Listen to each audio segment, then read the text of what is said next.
Okay, Bismillahirrahmanirrahim. My dear students, Assalamu alaikum, and welcome back to all of you. If you can listen to me, please write down yes in the chat box so that I'm sure that you can listen to me clearly. Okay, thank you, Abdullah. Yes, now we will going to start, inshallah, our next lecture in which we will be talking about the details which are related to the circulatory system. So you can see this figure here. What is this? The cars are running on the roads, huh? And you know the importance of the cars, the highways, the roads in your country. So the development of a country also depends on that how strong the system of the network of their roads is, because if there are more roads, if there are better roads, there can be an easy transportation from one place to another, isn't it? For example, if you have to go, let's suppose, to Riyadh by road, and if the road is very good, you can reach very easily. But on the other hand, if the road is not good, it's poor, it's broken, then it will be difficult for you to reach. Similarly, there are different products which are formed or made in Khobar and Dammam, and they have to be taken to Riyadh. Similarly, there are different things which are made in Riyadh. They have to be taken to Dammam. For example, there are different things which are in Makkah and Medina which have to be transported to other areas of the kingdom, isn't it? So, this is the importance of the transport system in your kingdom. The same is the case in your body. In your body, the blood vessels are like roads, huh? So you need very good roads in order to transport the nutrients, the waste products, and the other things throughout your body, right? So whole of the blood vascular system in your body is actually like the roads, right, which will going to transport different substances throughout your body. So that's what we will be discussing today. We will be talking about that what are the important blood vessels in your body, and we will also be summarizing the effects of sympathetic stimulation on cardiovascular system, and also a bit about the capillary fluid exchange mechanisms. So, what are the targets of circulation? The purpose of circulation is that it is meant to transport the nutrient to the tissues. So, you know that your tissues, they require foods and other materials. So, the circulatory system will going to transport the food to the tissues. Then it will going to transport away the waste product. So, you know that continuously your cells are metabolizing and they are producing various type of the waste products. So they have to be removed out from the body, and the removal of this waste products from the tissues also takes place with the help of the circulatory system. Similarly, different hormones are being formed by different uh, glands in your body. So once these hormones are formed, for example, insulin, estrogens, progesterones, and other hormones, they also need to be transported to the other parts of the body. It is also done by circulatory system. Then the maintenance of normal body temperature, assisting in defense mechanisms, for example, allergy, inflammation, immunity, the transport of different type of the immune cells, huh? So it means that if anything has to be taken from one part of your body to the other part of your body, you need to have a strong transport system, right?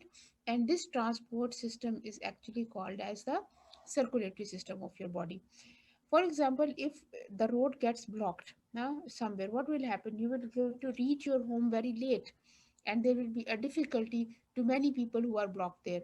So same is the case in your body. If any of your blood vessel is blocked, blood supply to any area is blocked, so all of these functions, they will get affected for that area. So we will see here that what are the components of the circulatory system. I don't know, I have started the recording or not. 1 minute. Okay, so the vascular system is made up of different type of the components, right? Which are the arteries. Then the arteries subdivide into the smaller ones, which are called as the arterioles. Then the arterioles divide and subdivide to form the capillaries. The capillaries then divide to form the veins. The veins combine together to form the larger veins, right? So these are the different components of the vascular tree, and we will going to discuss each one of it separately, right? So the large arteries, they are also called as pressure reservoirs. What are they called as? Pressure reservoirs, because they have a tendency to accommodate large amount of the pressure, and we will discuss in the next slide that how they act as pressure reservoirs.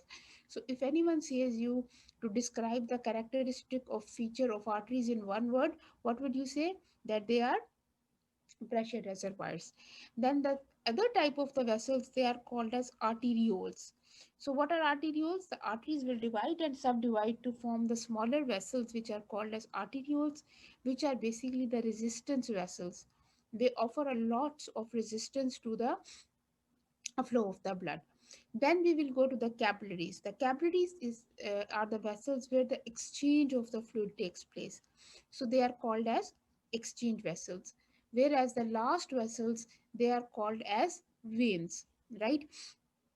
So what is the function of the veins? The veins are called as blood reservoirs. What do you mean by blood reservoirs? That they have the tendency that they will going to, hold large quantities of blood in them, so that's why they are called as blood reservoirs, right? So we will going to take each one of these example separately. Okay, so let's talk about the arteries. The largest artery of the body is the aorta.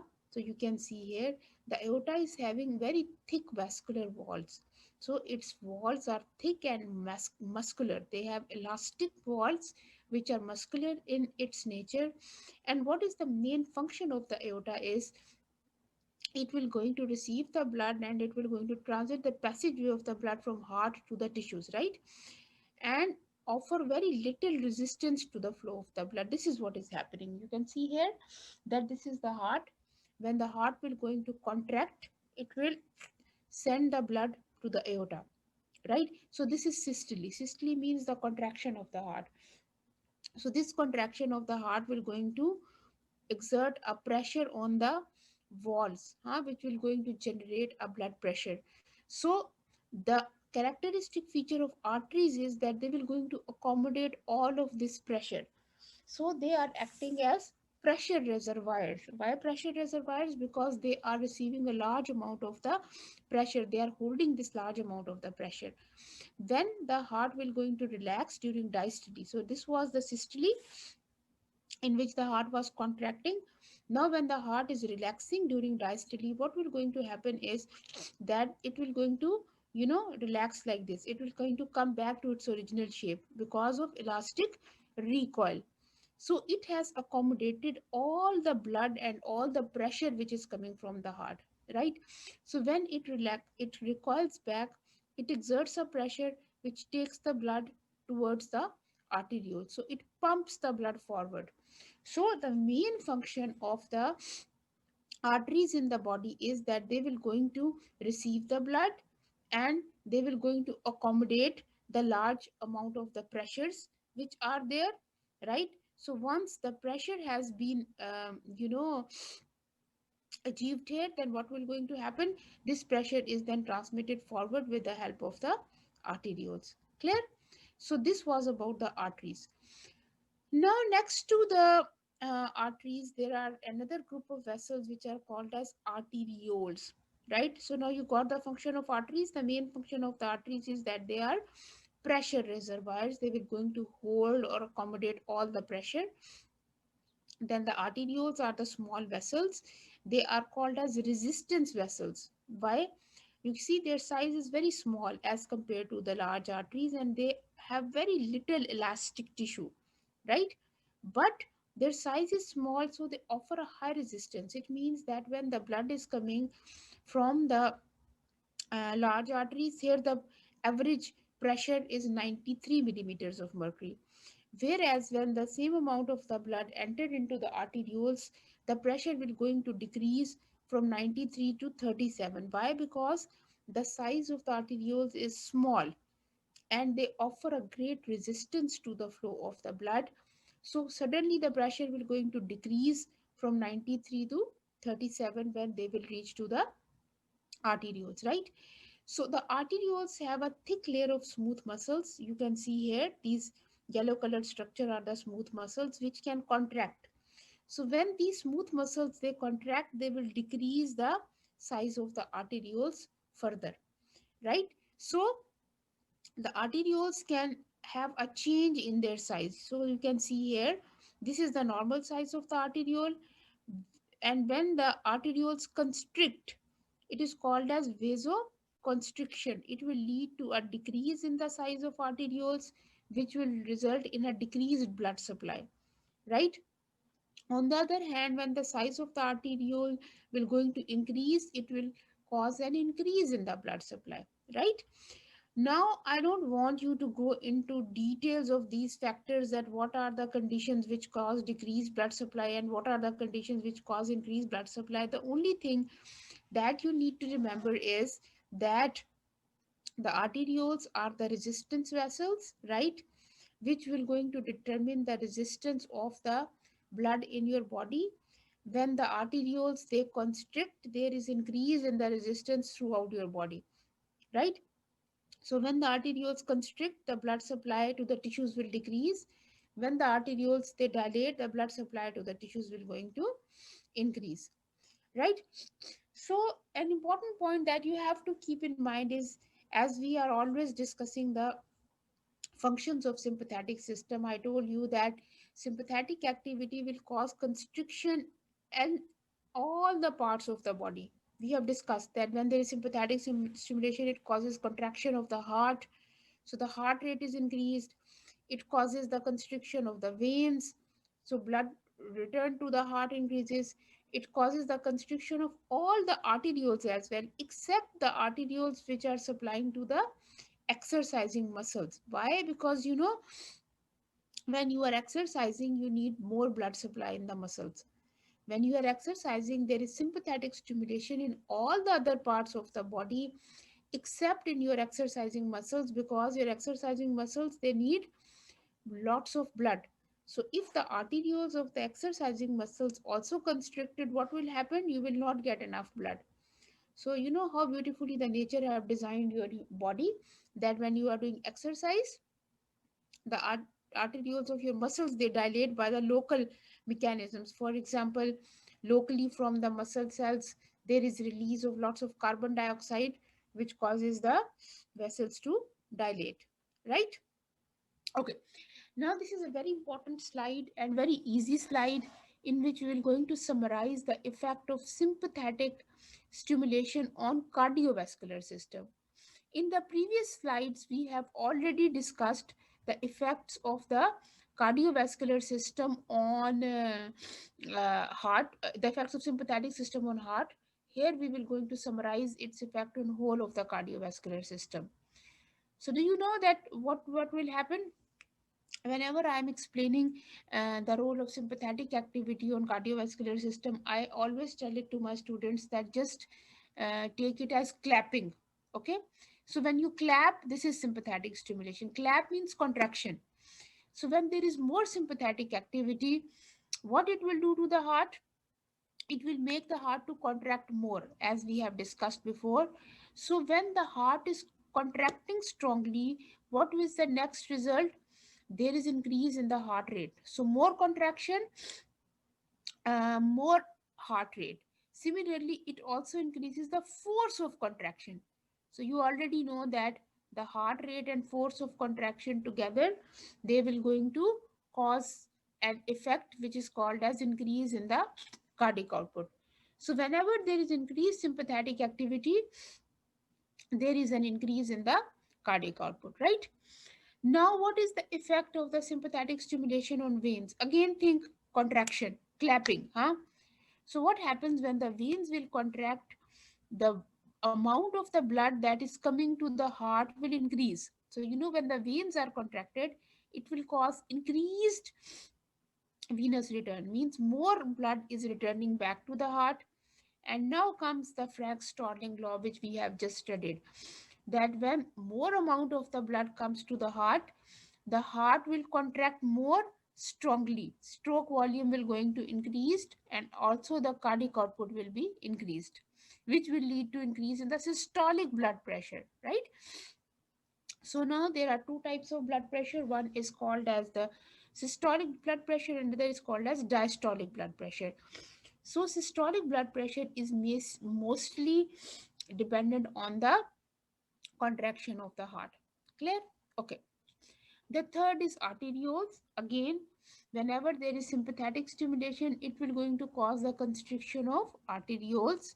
So when the arterioles are constricted, there is an increase in the resistance, which will cause an increase in the blood pressure. And what is the effect on the capillaries? The sympathetic stimulation has no effect on the capillaries. Why? Because there is no sympathetic nerve supply to the capillaries. The capillaries, they do not have any nerve supply, right? So that is why the capillaries are not affected by the sympathetic nervous effect. So what is the net effect? Increase in the systolic and increase in the diastolic blood pressure, right? So it's very simple and very easy but very important, right? So you can see that whenever there is contraction, there is sympathetic stimulation, there is contraction. So whenever there is contraction, what will happen to the heart? Heart rate increased, stroke volume increased. When the veins contract, they will transfer more blood to the heart. So heart will contract more, so more stroke volume. Frank Starling law, right? Arterioles, the arterioles will constrict, it will lead to constriction of the arterioles, and increase in the resistance. But for capillaries, no, because the capillaries, they do not have any of the nerve supply. So the net effect is that there will be an increase in the systolic as well as increase in the diastolic blood pressure. Clear? Okay. Now we will be talking about the veins, right? So the veins are also called as blood reservoirs, right? So the veins, they have large radius, they offer very little resistance to the flow of the blood, they have thin walls, right? And they're highly distensible. Distensible means that you can stretch the veins very easily, but they do not have elastic tissue. It means that once they are stretched, they will not recoil back, right?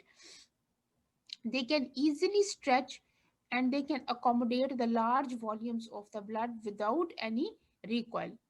So you can say that veins are acting as the blood reservoirs. It means that the veins are having the tendency that they will going to accommodate large volumes of the blood within them, right?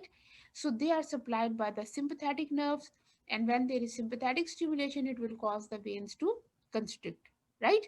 So the main function of the veins is that they will going to accommodate the blood. They are blood reservoirs. So now we have studied three main functions, right? What was the function of arteries? The arteries were pressure reservoirs. They will going to accommodate the pressure.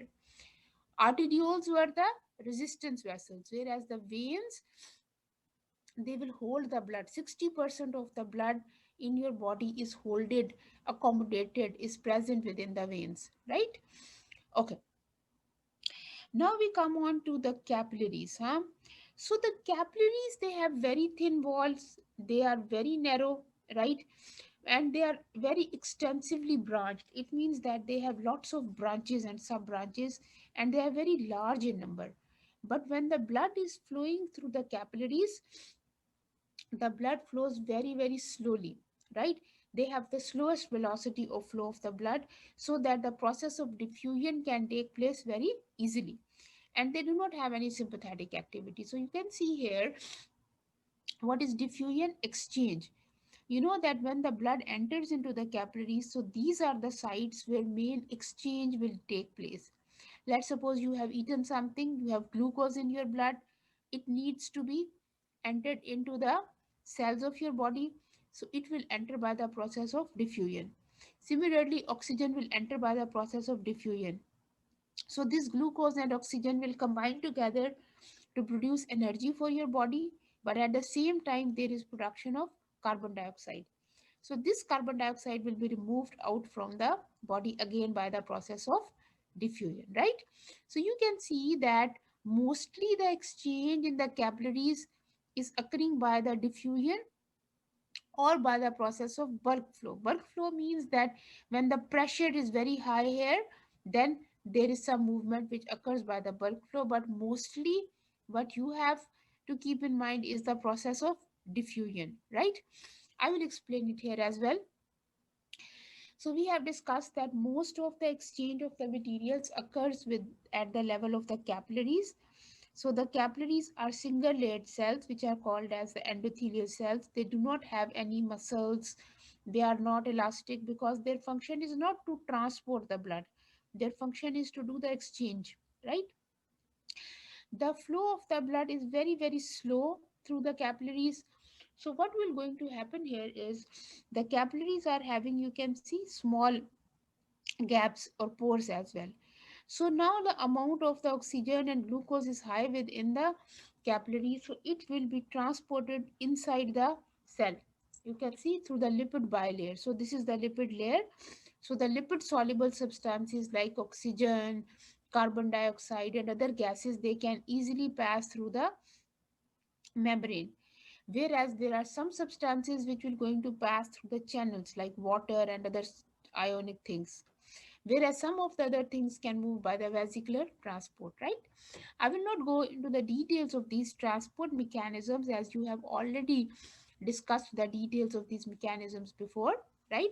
So only what we need to know is that here what you can see is that mostly the exchange of the substances occurs at the level of the capillaries, right? Now we come on to the last and another important component of your circulatory system, which are the lymphatics, right? So you see that at the end of the arteries, what happens is that the blood comes here, and then this blood from the arteries enter into the capillaries, and at the level of capillaries, the fluid exchange takes place, and then this blood is taken back by the veins, and then it is taken back to the uh, you know the circulation.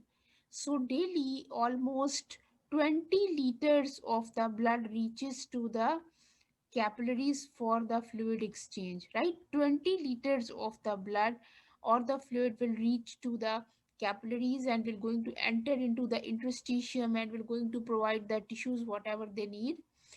Out of this 20 liters, 17 liter will be reabsorbed back into the veins, right?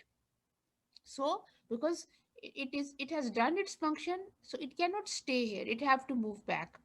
So out of this 20 liters, 17 liter is reabsorbed back into the veins, whereas the 3 liters of the blood remains here because of the pressure difference between the two sides. So 3 liter remains here in the interstitium. So now what you need is that if this 3 liter remains here in the interstitium, what it can do, it can cause swelling or edema. You know what is edema? Edema is the collection of the fluid in the interstitial spaces which can cause swelling. Now comes the role of lymphs. What do the lymph vessels do? They will take this extra fluid, the 3 liter of fluid, they will going to remove this fluid from the interstitium and take it back to the circulation, right? So if there are no lymph vessels, what will happen? Edema or the fluid will be collected. So their example is just like, the caretakers of your building who clean your homes.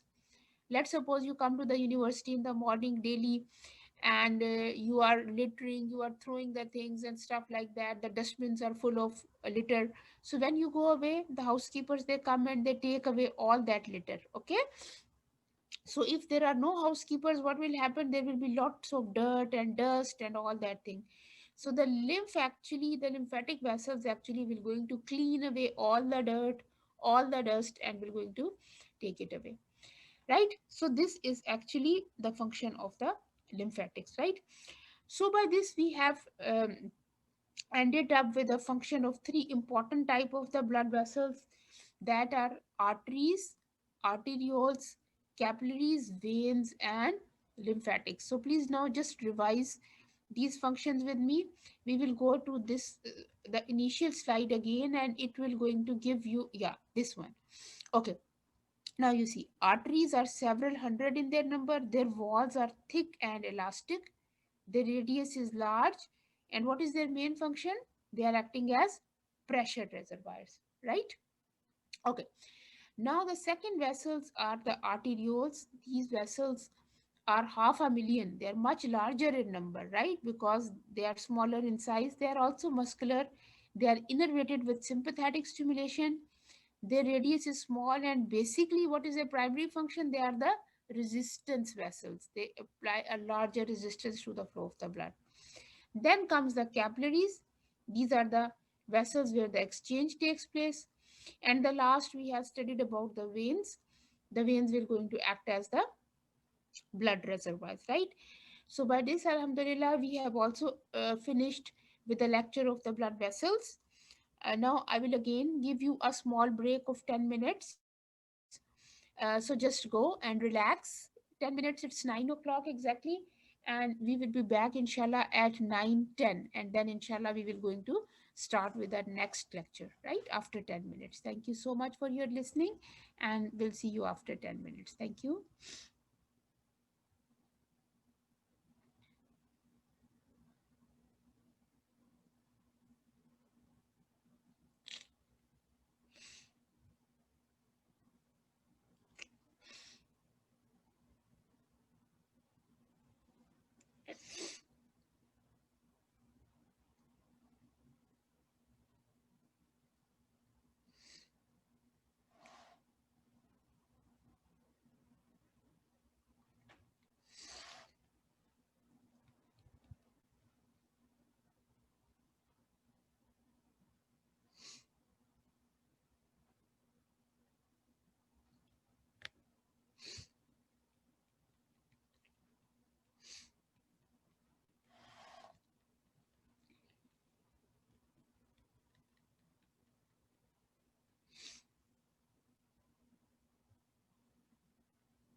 Can you listen to me, my dear students? Assalamu alaikum. Can you listen to me? Okay, thank you so much. Bismillahirrahmanirrahim. Now we will be starting with our last lecture about the cardiovascular system. As you people said that you are busy next week and you cannot give me a combined time. Inshallah, I will be finishing the cardiovascular physiology today because we are left only with one last lecture that is about cardiovascular physiology, blood pressure regulation, right? So inshallah it will not be difficult for us because we have enough time. So we will be finishing with this lecture. Now I just want, before I start with the lecture, I would like to tell you three important things. The first thing is that I have sent you a questionnaire. This is the questionnaire sent by the university. We are doing some research about COVID-19 and how it has affected the stress level and anxiety level of the students. So all of you need to fill up this questionnaire after the lecture. Huh? Don't start it now. You have to do it after the lecture when it is finished, and you can submit it. You have to write your ID numbers, so it will be counted as the attendance of both of the lectures for today, right? So you can fill it and send it till 10 o'clock. So whoever send me till 10 o'clock, I will going to mark him or her present. This is the first thing. The second thing is that I will going to share the recordings of all the lectures with you. Two of the recordings have been shared previously, so the two recordings which we have done today, in fact the three recordings that I will going to share today as well, so that if you have any problem you can study from that. And the third thing is that all the questions which are coming in the exam will be from your lecture slides. So if you are clear about the lecture slides, if you have understood them well, it will be very, very easy for you to go through all the concepts and inshallah to get very good marks. Okay, now the last thing is that I have also placed a tutorial on the Blackboard. Okay, uh, please take out that tutorial, hard copies from the Blackboard. I have also sent it to your group leaders. They will share it with you. So when the lectures are ended, you take out that hard copies of the tutorial and fill it up. Okay, fill up that tutorial, answer the questions in the tutorial, and give all the tutorial papers to your group leaders. PT group will give to their group leader, male and female together to one person, and RT will give together to one of the group leader, male female together, and then they will submit these papers to me. Okay, so I will give you 2 weeks to solve these tutorials. Okay, so ideally your tutorial was supposed to be in the next week, but we will not be having any tutorial. Okay, so the 2 hour time in the timetable which is written for tutorial, in that time you can just sit, read out the lectures of physiology and answer the questions to the tutorial. So there will be no tutorial, neither for PT, for RT, for boys, for girls, no tutorial. Okay, so in the tutorial time you are free next week, and in that tutorial time what you have to do, you have to answer the questions in the hard copies of the tutorial which I have uploaded on the Blackboard and which I have given to your group leaders. So have you received these copies? If you can write down in the chat box, have you received the hard copies of this tutorial along with the lecture? Please tell me. You will going to fill up these tutorials and submit them, and they carry 2 marks which will be added in your internal assessment, right? So we will be finishing the lectures today, and then based on the lectures you can answer the tutorials. Are you clear what I have said? Everybody is clear about what I have said? Please write down in the chat box. Okay, Anwar, thank you. So now inshallah we will going to start with the last and very, very important lecture, um, that is about the regulation of the blood pressure. So today inshallah we will going to start with a very important lecture which is blood pressure regulation, and we will also be talking about a little bit about the condition of the shock, right? So what is blood pressure? Can anybody tell it to me? What is blood pressure? The normal definition of the blood pressure is the force of the blood exerted against the vessel wall. So you know when your heart will going to contract, it will going to send the blood to the blood vessels, and it will going to exert a pressure here. That is normal blood pressure. But what is high blood pressure is, then your blood pressure becomes higher than normal. So these are the typical features of the high blood pressure, that the patients will going to present with the headache, and when you measure their blood pressure, it is very very high. So nowadays blood pressure is not called as a disease, it is called as a lifestyle, because nowadays the lifestyle of the people is such that almost everyone is having high blood pressure, right? So that's why you must be knowing that what is the condition of the blood pressure, what are the different factors which regulate blood pressure, and how the body will going to control it. Okay, so we will going to start with a typical case scenario, that how the people will present when they have high blood pressure. Naveed is a 55-year-old retired bank accountant. He comes to the doctor and says that he has headaches since last few days. He is obese, it means his weight is high. He is a smoker. He likes to eat fried and salty food.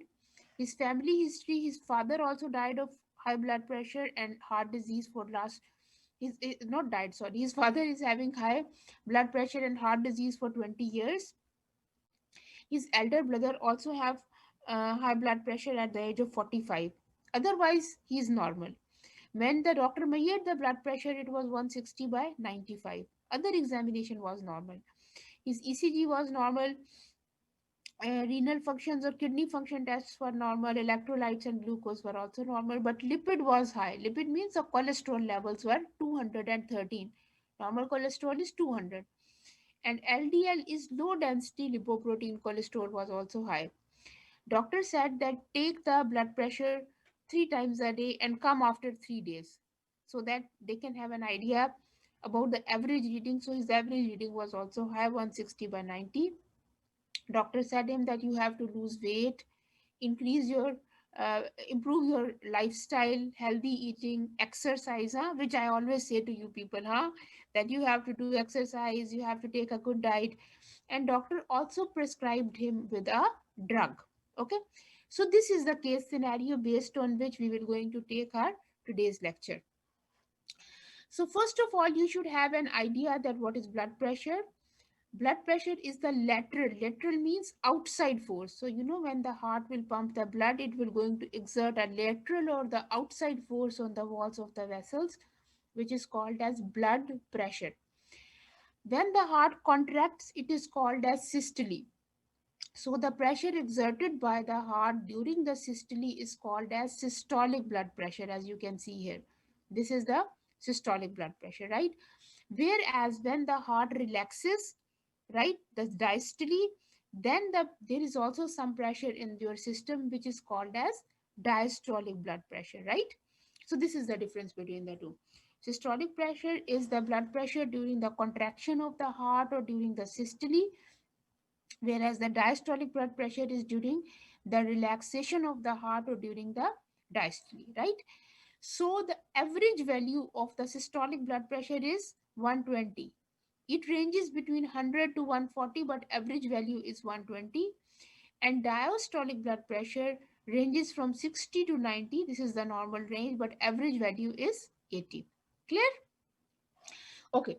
Now there are some terminologies that you need to understand, because we may give them to you in your exams, huh? So you should be knowing how to calculate them. So average blood pressure you will going to express like this: systolic over diastolic. Somebody asks you what is the normal blood pressure, you will say 120 by 80. It means the systolic blood pressure is 120 and diastolic blood pressure is 80. But how to calculate the pulse pressure? If you put your hand over your pulse and if you will going to feel a pressure here, this is called as pulse pressure. So how you will calculate the pulse pressure? You will going to minus the diastolic from the systolic pressure. So 120 minus 80 is 40. So this is the pressure which is called as pulse pressure. And this is the actual pressure which is responsible for giving the value of the pulse. Right? Okay. Now there is a third term also that you need to know, which is called as mean arterial pressure. This is the average pressure which causes the blood to flow in your vessels, and this is the formula with the help of which you calculate the mean arterial pressure. So you must be knowing this formula. You may get this formula in your exams, and you may have to calculate the mean arterial pressure of a person, right? So with the calculation, we get to know that mean arterial pressure is 93. For an average person, the mean arterial pressure which causes your blood to flow in your vessel is 93 millimeters of mercury. Clear? So we have done three important terms. What is the normal blood pressure? 120 by 80. 120 is systolic, 80 is diastolic. How to calculate the pulse pressure? Systolic minus diastolic. How to calculate the mean arterial pressure? This is the formula to calculate it. Clear? Okay. Now, what is the importance of blood pressure? It keeps your vessels open, because if there is no pressure in the vessels will be closed. It causes the blood to flow in your circulatory system. It filters the substances through the capillaries, but it should be regulated. It should not be very high, it should not be very low. So, balance in your life is very, very important. All of you know this, huh?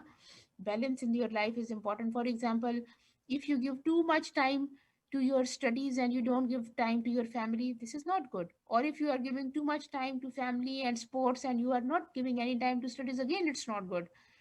So, life is all about balance, huh? Either it's inside your body or it is outside your body. So, here the blood pressure should not be very low or not very high, because if it is low, then what will happen? There will be no blood supply to the body tissues and cells, and if it is too high, it will going to put extra load on your heart, right? So how do you measure the blood pressure? The blood pressure is actually the sum of cardiac output and total peripheral resistance, and we have studied both of things in lots of details, huh? So any factor which affects the cardiac output will also going to affect the blood pressure, and any factor which affects the peripheral resistance will also affect the blood pressure. Cardiac output we have just discussed in the previous lecture, depends on two factors, heart rate and stroke volume. So if any factor increases the heart rate and stroke volume, it will also increase the cardiac output. And if there is an increase in the cardiac output, it will also increase the blood pressure. Clear? Okay. Now, the second thing, which is called as the total peripheral resistance. There is another factor which controls the blood pressure, which is the total peripheral resistance. What is the total peripheral resistance? We have already discussed. It is the resistance which is offered by the arterioles, right?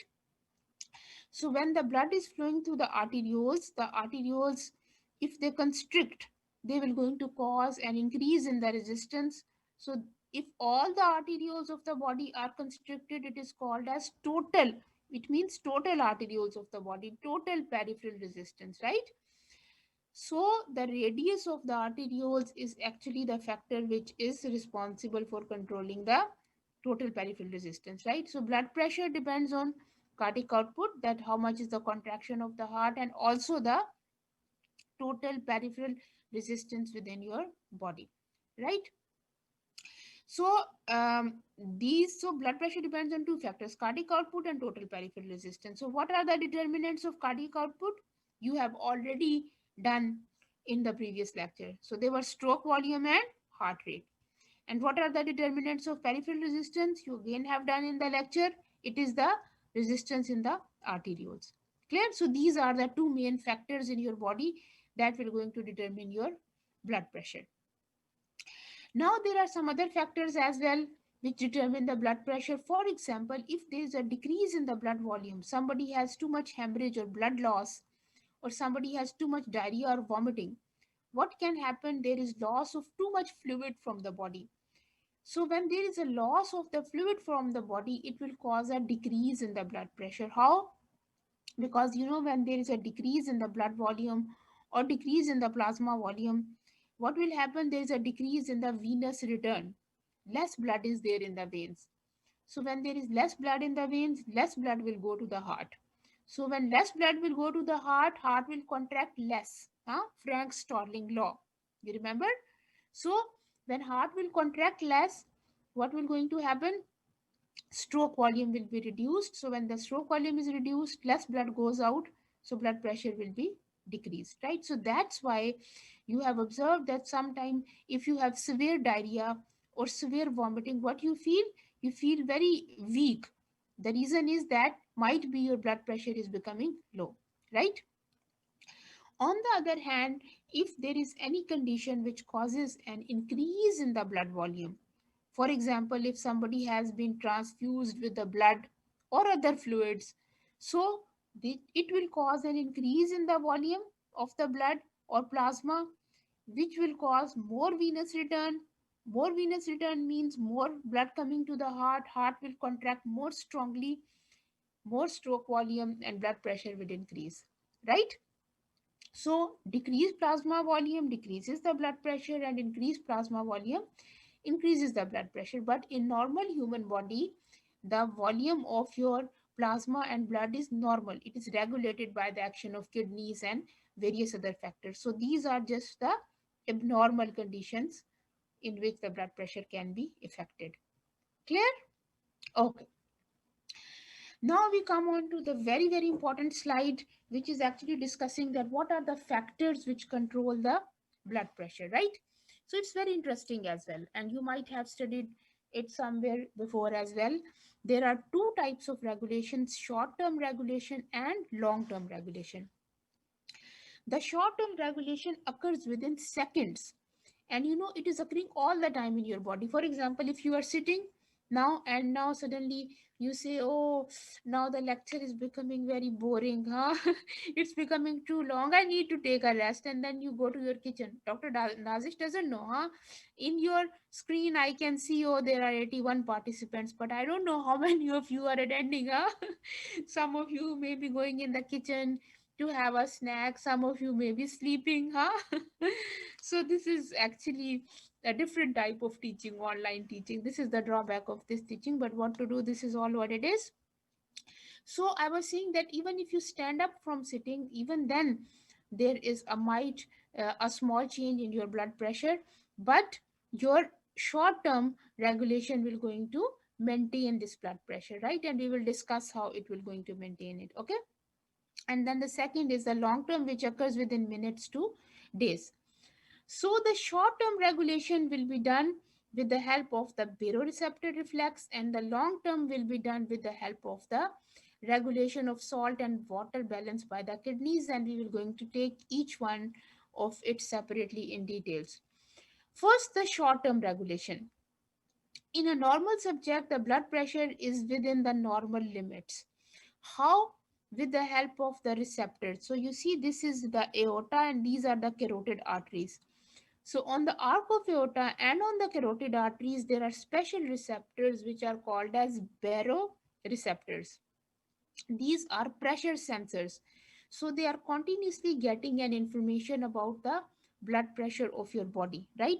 And then they are sending this message to the brain that what is the blood pressure in your body, right? So the carotid and the aortic bodies are called as baroreceptors, and they will going to transfer the message to your brain. This is how it is. That, let's suppose now you are sitting normally and your blood pressure is 120, huh? So the carotid and aortic baroreceptors, they are stimulated, you can see here in green color, and they will going to transmit the message to the brain. How many impulses are going to the brain through the glossopharyngeal and vagus nerve? 120, because your blood pressure is 120. So your brain is getting a message that blood pressure is normal, so it will not do anything. Okay. Now what happens is that suddenly your blood pressure increases from 120 to 140. Now what happens is that the number of the impulses which are being sent to the brain will going to increase. The brain will now get how many impulses? 140 impulses. So the brain will get a message that blood pressure is high. So now the negative feedback mechanism takes place, which you have studied in your previous lectures, huh? So when the brain is getting more number of impulses, when the blood pressure is high, it will cause the uh, baroreceptors to stretch more.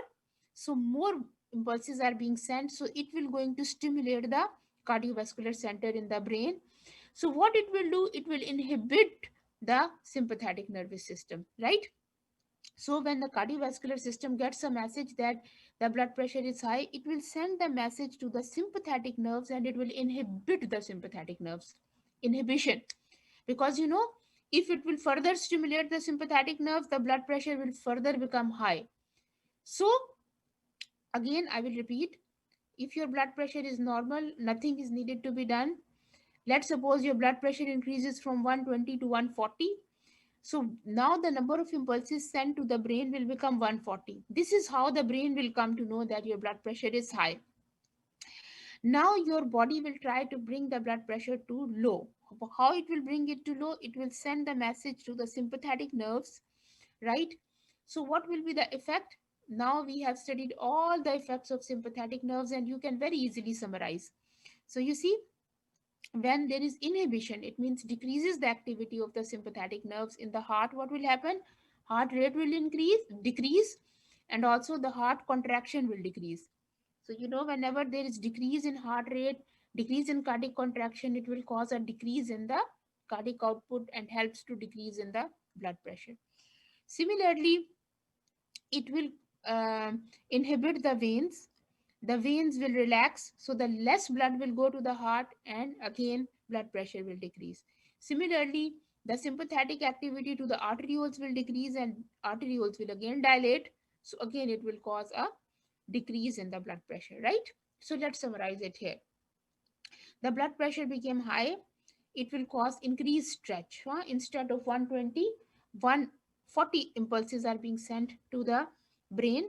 It will inhibit the centers in the brain, which will inhibit the sympathetic system. So when the sympathetic system is inhibited, now just revise with me, what will happen to the heart? Yes, the heart rate will be decreased. And what about contractions? The contractions of heart will also decrease stroke volume.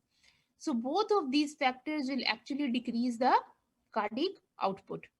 Now, what is the effect on the veins? It will cause the veins to dilate.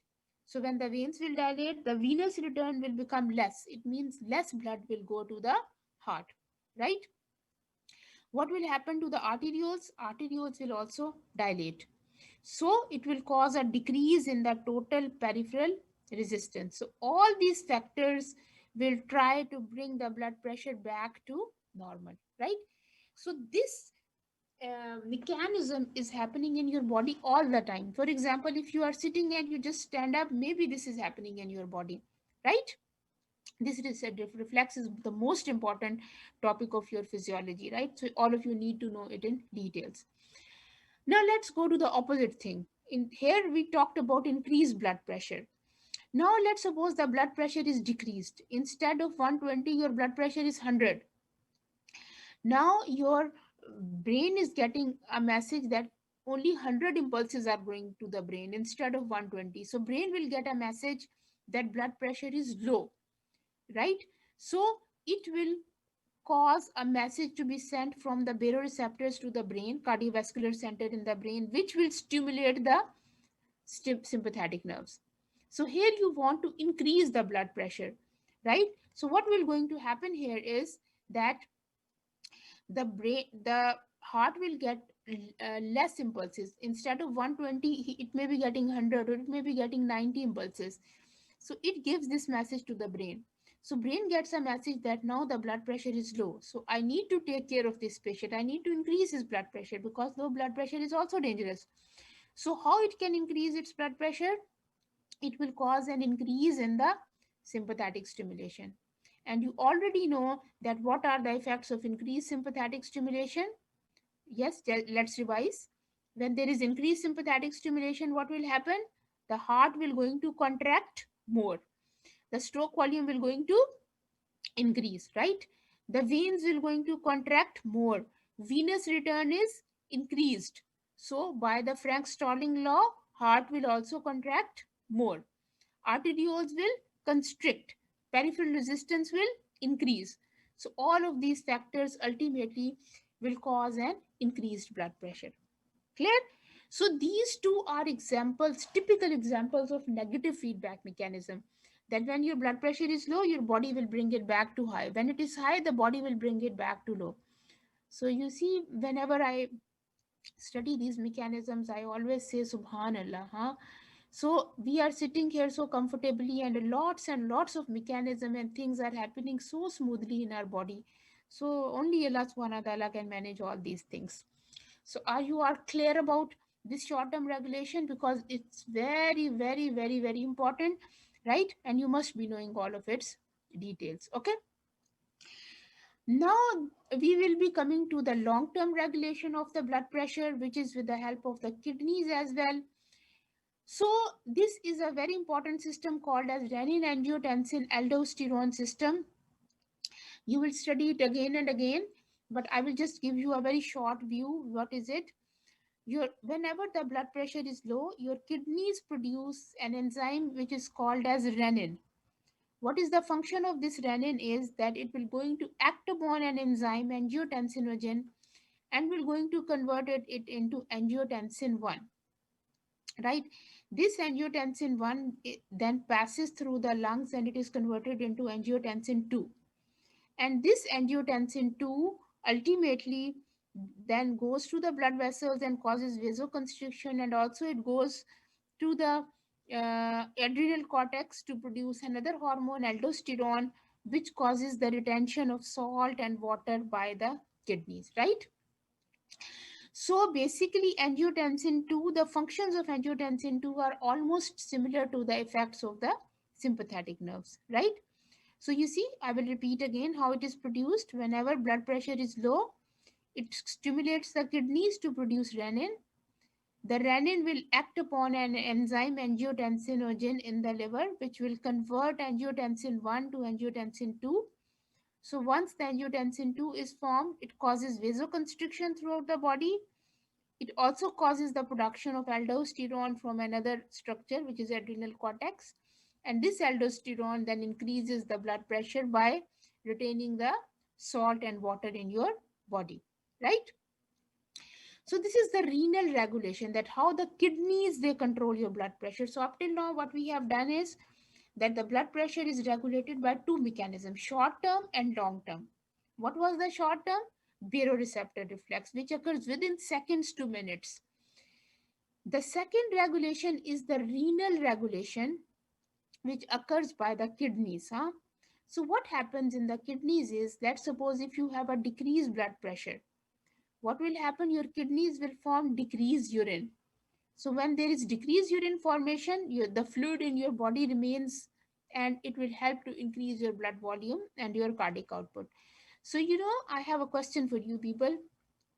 Let's suppose you have gone for Umrah and it's very hot outside. So what will happen? You will sweat a lot. You have lots of sweating. You will lose a lots of fluid, isn't it? So what will happen? You will not feel to go to the washroom for urination. Why? Because you have lost so much fluid that it may decrease your blood pressure, because you have lost lots of fluid by sweating, and also you are fasting. You cannot drink water. This is an additional thing. You have gone for Umrah in Ramadan. So you are sweating. You have lost lots of sweat and water. So what will happen? Your blood pressure might decrease, but what will happen? Your body will not form urine. You may not need to go to the bathroom whole day. Why? Because you have less amount of the fluid in the body. So the kidneys will retain this fluid inside the body, which will try to bring the cardiac output back to normal, right? Okay. Now, what will happen if there is increased blood pressure? So this was the decreased blood pressure. Now let's consider an opposite situation in which the blood pressure was increased. The blood pressure was high. What will going to happen? It will cause more urine formation. So when there is more urine formation, the blood volume will decrease, which will try to decrease the cardiac output. Clear? Okay, so I will just revise whatever we have done up till now for you people so that the things become easy. We have studied that blood pressure is the force exerted by the blood against the walls of the vessel, right? So the blood pressure, how you will determine the blood pressure, it depends upon cardiac output and total peripheral resistance. We have summarized the factors which affect the cardiac output. We have summarized the factors which determine the total peripheral resistance, right? These were the determinants of blood pressure. Then we talked about regulation of blood pressure, right? Determinant means which factors determine that how much will be the blood pressure. Regulation means the factors will regulate or control the blood pressure. Short-term regulation was by the baroreceptor reflex, where sympathetic system has a very important role, and long-term regulation was by the kidneys. Clear? Very good. Now we come on to almost the last slides. Here we will talk about hypertension. Hyper means high. Tension means blood pressure. So if the blood pressure is high, more than 140 by 90, this condition is called as hypertension. Okay? High blood pressure. Hypotension means if the blood pressure is low, less than 100 by 60, it is called as hypotension. So hypertension can be primary. Primary means that there is no specific reason to cause this blood pressure, but you have high blood pressure. This is called as primary hypertension, where there is no specific or other reason. Whereas secondary hypertension means that there is some other reason which is causing the blood pressure to be high.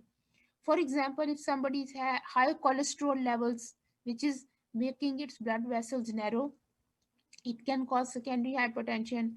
Somebody has a kidney disease which is causing secondary hypertension. Somebody is having diabetes, it is causing hypertension. So this is called as secondary hypertension, right? So primary hypertension means that person is normal, he does not have any heart disease or renal disease or endocrine disease, so his hypertension is primary. So 90% of the cases of hypertension are primary hypertension, right?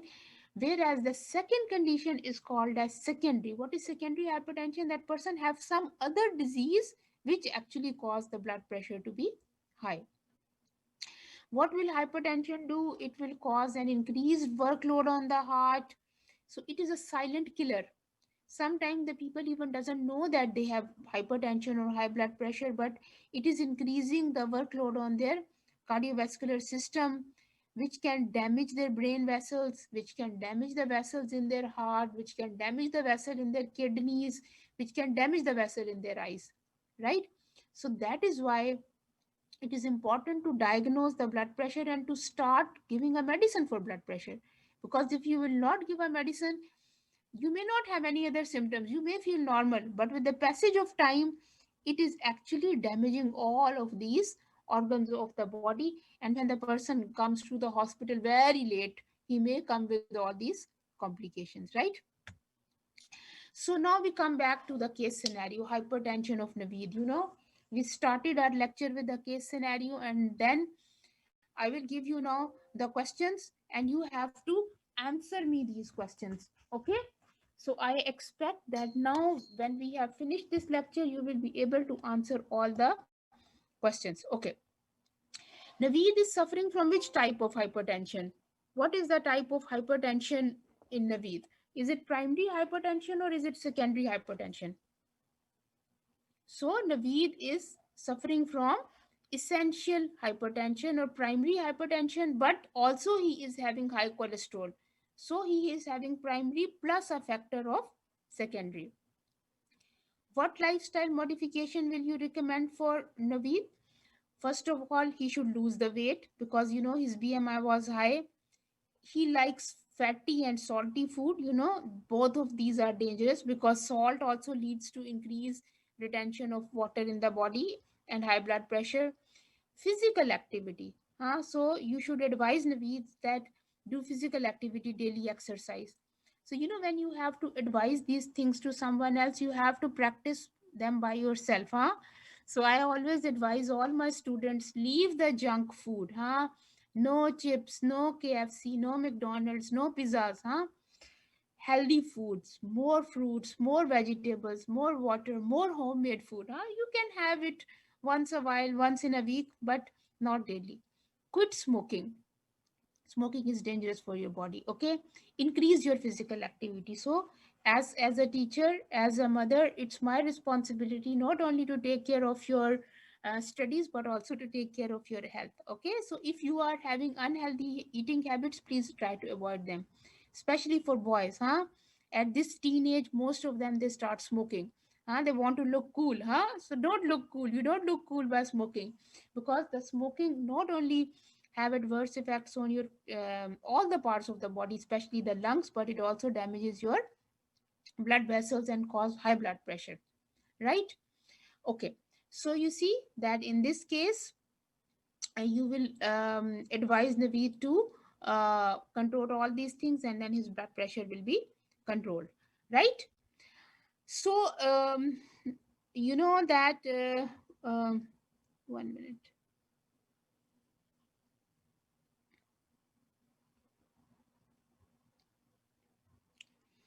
By this we have ended up with our last lecture, but we are left only with two more slides, okay, that are about shock. Just two more slides, and then inshallah we will be finishing with the cardiovascular physiology. So I will just be needing 5 more minutes. I know you people are very tired, huh?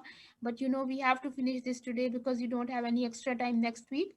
So I want to finish it with you so that you can revise and fill up your tutorial as well, and to prepare it for exams. So what is shock?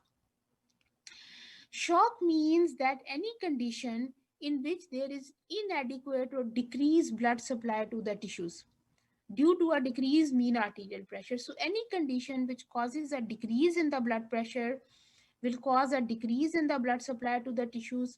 So when the tissues, they don't get enough amount of the blood, what will going to happen?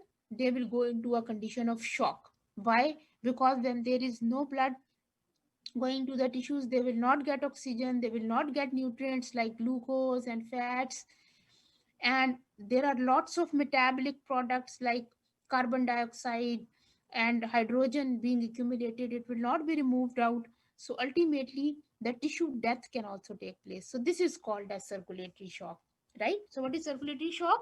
Any condition which causes a decreased blood supply to the body tissues. So when the blood supply to the body tissues is decreased, they do not get oxygen, they do not get food, they cannot get rid of the waste products. So finally what happens? The tissues suffer.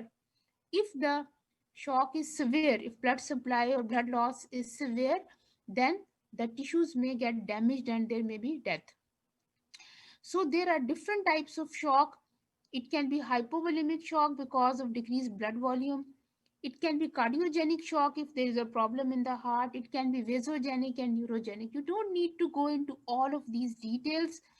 The only one type of shock that you need to know is hypovolemic, which we have already studied.